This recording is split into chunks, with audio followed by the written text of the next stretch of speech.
As followers of Jesus, I think one of the things that happens that we don't always pay enough attention to is spiritual warfare. A lot of times we don't even realize we're engaged in a spiritual battle that we can't see, but we're attributing it to just life sucks and it's hard. You know how like sometimes when you're trying to read the Bible and pray and your mind just goes a million different directions, you can't focus or concentrate at all, but as soon as you put the Bible down, your mind is clear.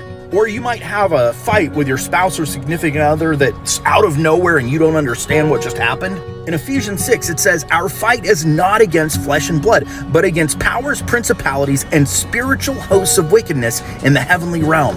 You see, if you're following Jesus, Satan and his fallen angels, called demons, are going to try and stop you from succeeding at that. And so when you're distracted trying to read the Bible, that's actually the enemy, like just dumping your mind full of thoughts, trying to pull you away from it. See, you're not fighting against your mind, which is flesh and blood. You're fighting against an invisible enemy that you cannot see. And then going on in Ephesians 6, it gives us a list of spiritual armor and weaponry that we can use to fight that off. Now, a lot of people have said, well, there's only one offensive weapon in that list, which is the sword of the Spirit, but there's actually two more. At the end of the list of spiritual armor, it tells us to constantly be in prayer. That is an offensive spiritual weapon that we have.